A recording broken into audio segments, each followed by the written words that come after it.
Oh, hello, and welcome back to Baby Alias's stories. We now return to The Story of Doctor Dolittle by Hugh Lofting, the 4th chapter, A Message from Africa.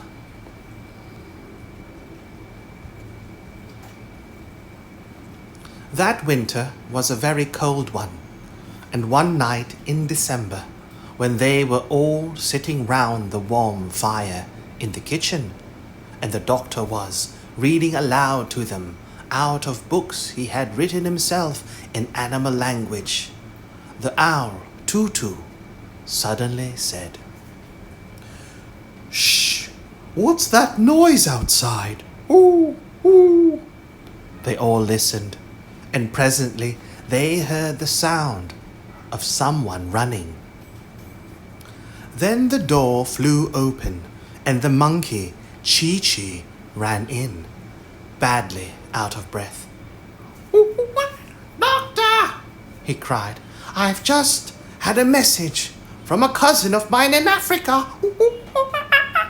There is a terrible sickness among the monkeys out there. They are all catching it, and they are dying in hundreds. They have heard of you and beg you to come to Africa to stop the sickness." "Who brought the message?" asked the doctor, taking off his spectacles and laying down his book. "A swallow," said Chi-Chi. "She is outside on the rain butt." "Bring her in by the fire," said the doctor. "She must be perished with the cold. The swallows flew south 6 weeks ago." So the swallow was brought in, all huddled and shivering, and although she was a little afraid at first, she soon got warmed up and sat on the edge of the mantelpiece and began to talk. When she had finished, the doctor said, "I would gladly go to Africa, especially in this bitter weather, but I'm afraid we haven't money enough to buy the tickets. Get me the money box, Chi-Chi." So the monkey climbed up and got it off the top shelf of the dresser.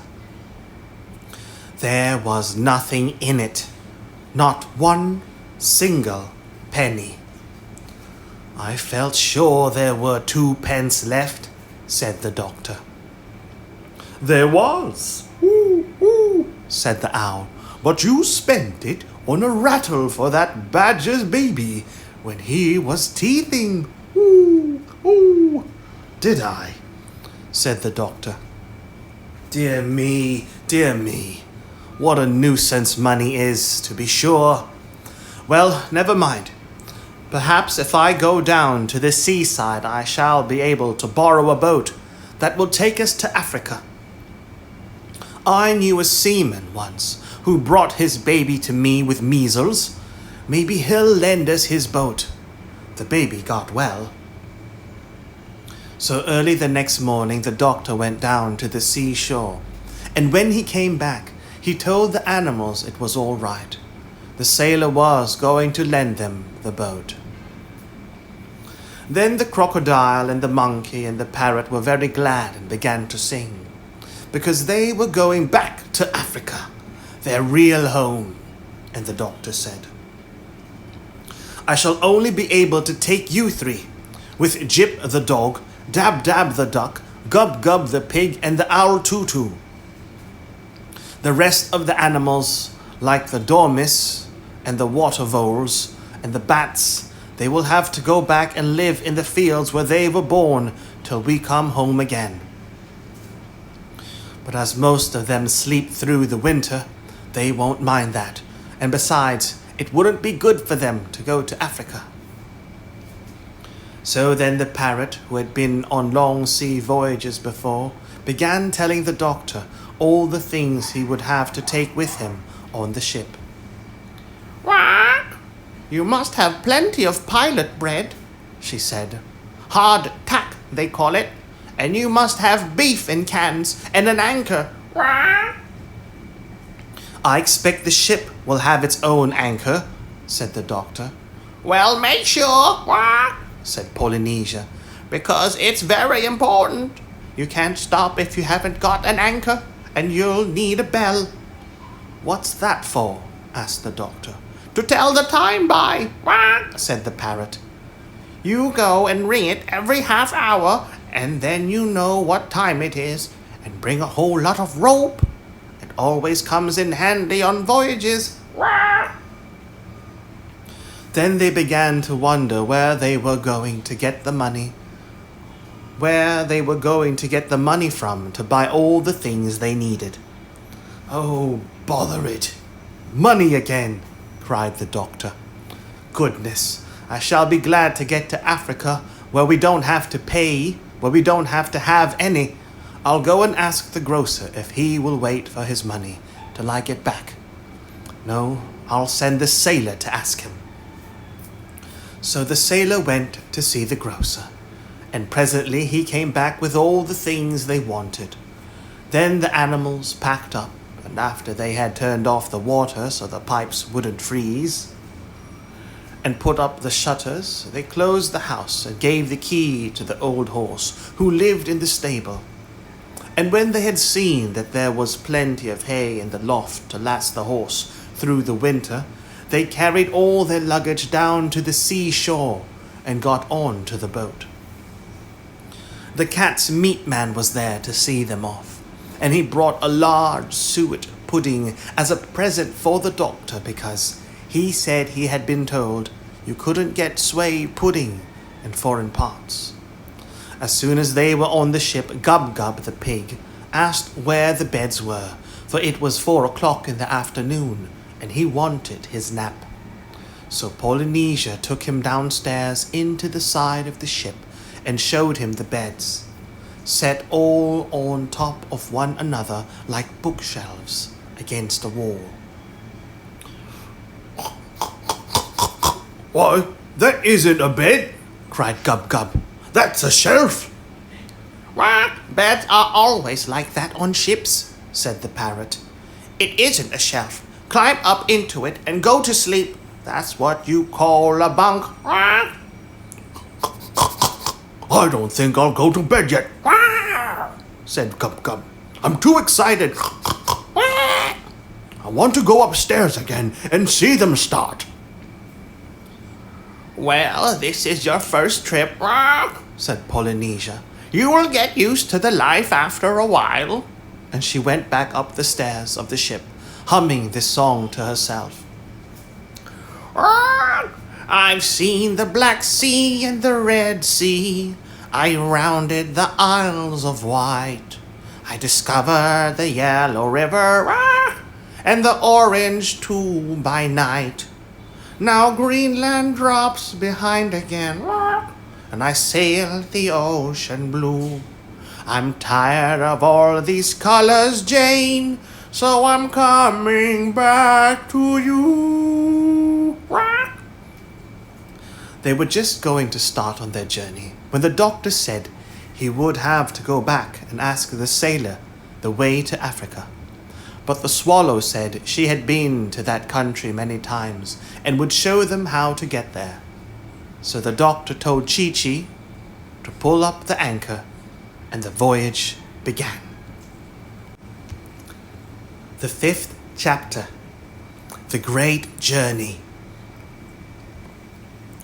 Now, for 6 whole weeks they went sailing on and on over the rolling sea, following the swallow who flew before the ship to show them the way.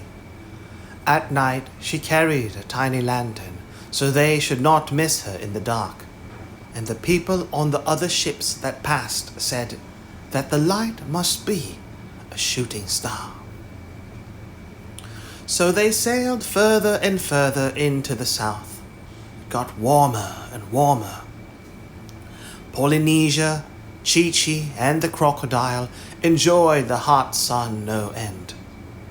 They ran about laughing and looking over the side of the ship to see if they could see Africa yet. But the pig and the dog and the owl Tutu could do no could do nothing in such weather, but sat at the end of the ship in the shade of a big barrel, with their tongues hanging out, drinking lemonade.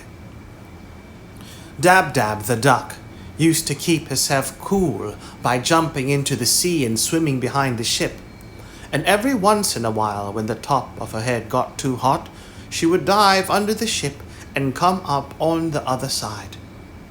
In this way, too, she used to catch herrings on Tuesdays and Fridays, when everybody on the boat ate fish to make the beef last longer. When they got near to the equator, they saw some flying fishes coming towards them, and the fishes asked the parrot if this was Dr. Dolittle's ship. When she told them it was, they said they were glad, because the monkeys in Africa were getting worried that he would never come. Polynesia asked them how many miles they had yet to go, and the flying fishes said it was only 55 miles now to the coast of Africa. And another time a whole school of porpoises came dancing through the waves, and they too asked Polynesia if this was the ship of the famous doctor. And when they heard that it was, they asked the parrot if the doctor wanted anything for his journey. And Polynesia said, "Yes, we have run short of onions." "There is an island not far from here," said the porpoises, "where the wild onions grow tall and strong. Keep straight on. We will get some and catch up to you." So the porpoises dashed away through the sea, and very soon the parrot saw them again, coming up behind, dragging the onions through the waves in big nets made of seaweed. The next evening, as the sun was going down, the doctor said, "Give me the telescope, Chi-Chi. Our journey is nearly ended. Very soon we should be able to see the shores of Africa." And about half an hour later, sure enough, they thought they could see something in front that might be land. But it began to get darker and darker, and they couldn't be sure. Then a great storm came up, with thunder and lightning. The wind howled, the rain came down in torrents, and the waves got so high they splashed right over the boat. Presently, there was a big bang. The ship stopped and rolled over on its side. "What's happened?" asked the doctor, coming up from downstairs. "I'm not sure," said the parrot, "but I think we're shipwrecked. Tell the duck to get out and see." So Dab-Dab dived right down under the waves, and when she came up, she said they had struck a rock. There was a big hole in the bottom of the ship. The water was coming in, and they were sinking fast. "We must have run into Africa," said the doctor. Dear me, well, we must all swim to land." But Chi-Chi and Gub-Gub did not know how to swim. "Get the rope," said Polynesia. "I told you it would come in handy. Where's that duck? Come here, Dab-Dab. Take this end of the rope, fly to the shore and tie it onto a palm tree, and we'll hold the other end on the ship here. Then those that can't swim must climb along the rope till they reach the land. That's what you call a lifeline." Rap. So they all got safely to the shore, some swimming, some flying, and those that climbed along the rope brought the doctor's trunk and handbag with them. But the ship was no good anymore, with the big hole in the bottom, and presently the rough sea beat it to pieces on the rocks, and the timbers floated away.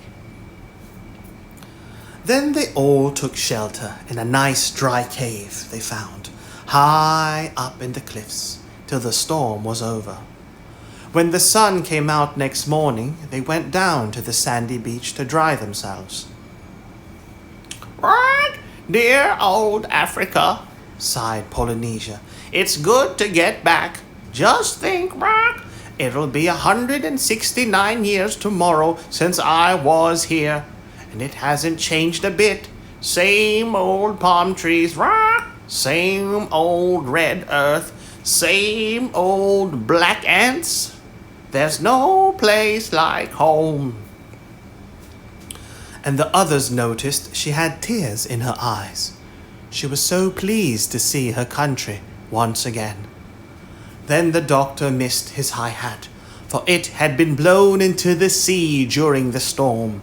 So Dab-Dab went out to look for it, and presently she saw it, a long way off, floating on the water like a toy boat. When she flew down to get it, she found one of the white mice, very frightened, sitting inside. What are you doing here? Asked the duck. You were told to stay behind in Puddleby.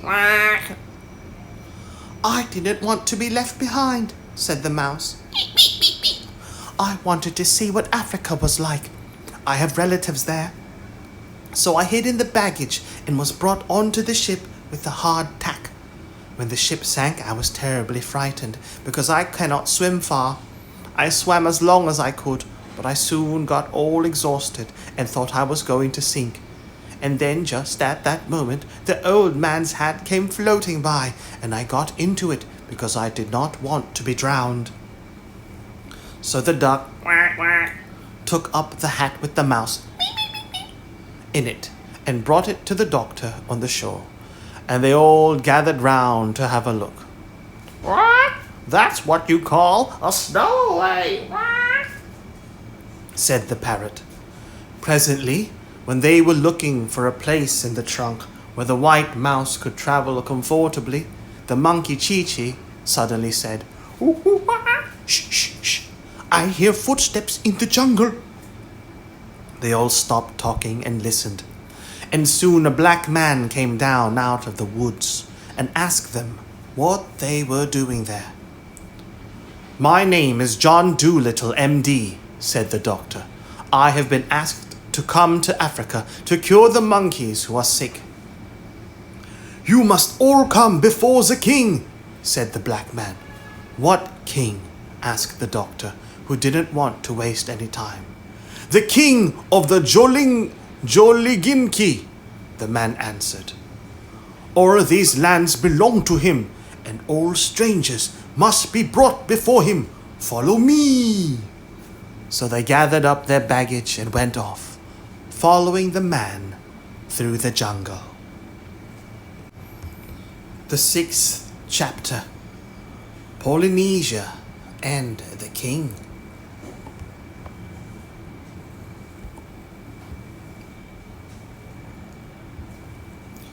When they had gone a little way through the thick forest, they came to a wide, clear space, and they saw the king's palace, which was made of mud. This was where the king lived with his queen, Ermintrude, and their son, Prince Bumpo. The prince was away fishing for salmon in the river, but the king and queen were sitting under an umbrella before the palace door, and the queen, Ermintrude, was asleep. When the doctor had come up to the palace, the king asked him his business, and the doctor told him why he had come to Africa. You may not travel through my lands, said the king. Many years ago, a white man came to these shores, and I was very kind to him. But after he had dug holes in the ground to get the gold and killed all the elephants to get their ivory tusks, he went away secretly in his ship without so much as saying thank you. Never again shall a white man travel through the lands of Joliginki. King and queen sitting under an umbrella, and Queen Ermintrude was asleep.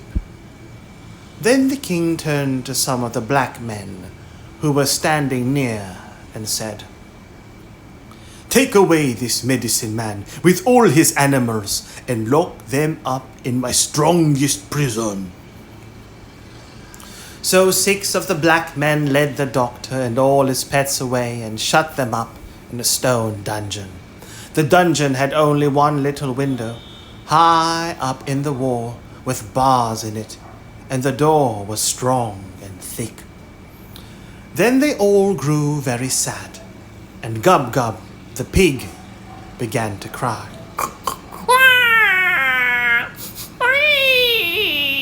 But Chi-Chi said he would spank him if he didn't stop that horrible noise.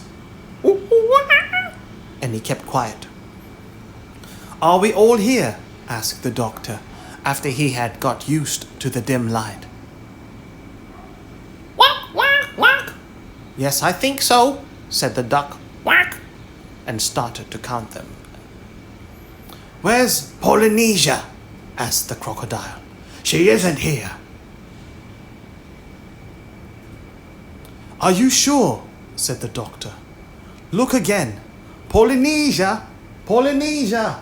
Where are you?"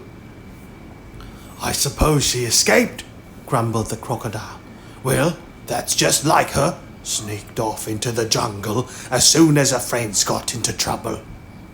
"What? I'm not that kind of a bird," said the parrot, climbing out of the pocket in the tail of the doctor's coat. "You see, I'm small enough to get through the bars of that window, and I was afraid they would put me in a cage instead. So while the king was busy talking, I hid in the doctor's pocket, and here I am. That's what you call a ruse," she said, smoothing down her feathers with her beak. "Good gracious, Polynesia," cried the doctor. "You're lucky I didn't sit on you." "Now listen," said Polynesia. "Tonight, as soon as it gets dark, I'm going to creep through the bars of that window and fly over to the palace, and then, you'll see, I'll soon find a way to make the king let us all out of prison." "Oh, what can you do?" said Gub-Gub, turning up his nose and beginning to cry again. "You're only a bird." "Quite true," said the parrot. "But do not forget that although I am only a bird, I can talk like a man. And I know these darkies." So that night, when the moon was shining through the palm trees and all the king's men were asleep, the parrot slipped out through the bars of the prison and flew across to the palace. The pantry window had been broken by a tennis ball the week before, and Polynesia popped in through the hole in the glass. She heard Prince Bumpo snoring in his bedroom at the back of the palace. Then she tiptoed up the stairs till she came to the king's bedroom. She opened the door gently and peeped in. The queen was away at a dance that night at her cousin's, but the king was in bed, fast asleep. Polynesia crept in very softly and got under the bed. Then she coughed, just the way Dr. Dolittle used to cough. Polynesia could mimic anyone. The king opened his eyes and said sleepily, "Is that you, Ermintrude?" He thought it was the queen come back from the dance. Then the parrot coughed again, loud like a man. And the king sat up, wide awake, and said, "Who's that?" "I am Dr. Dolittle," said the parrot, just the way the doctor would have said it. "What are you doing in my bedroom?" cried the king. "How dare you get out of prison? Where are you? I don't see you." "Who's that?" But the parrot just laughed. A long, deep, jolly laugh like the doctor's. "Stop laughing and come here at once so I can see you," said the king. "Foolish king, answered Polynesia. Have you forgotten that you are talking to John Dolittle, M.D., the most wonderful man on earth? Of course you cannot see me. I have made myself invisible. There is nothing I cannot do. Now listen. I have come here tonight to warn you. If you don't let me and my animals travel through your kingdom, I will make you and all your people sick like the monkeys. For I can make people well, and I can make people ill, just by raising my little finger. Send your soldiers at once to open the dungeon door, or you shall have mumps before the morning sun has risen on the hills of Joliginki. Then the king began to tremble and was very much afraid. Doctor, he cried, it shall be as you say. Do not raise your little finger, please. And he jumped out of bed and ran to tell the soldiers to open the prison door. As soon as he was gone, Polynesia crept downstairs and left the palace by the pantry window. But the queen, who was just letting herself in at the back door with a latchkey, saw the parrot getting out through the broken glass. And when the king came back to bed, she told him what she had seen. Then the king understood that he had been tricked, and he was dreadfully angry. He hurried back to the prison at once. But it was too late. The door stood open. The dungeon was empty. The doctor and all his animals were gone.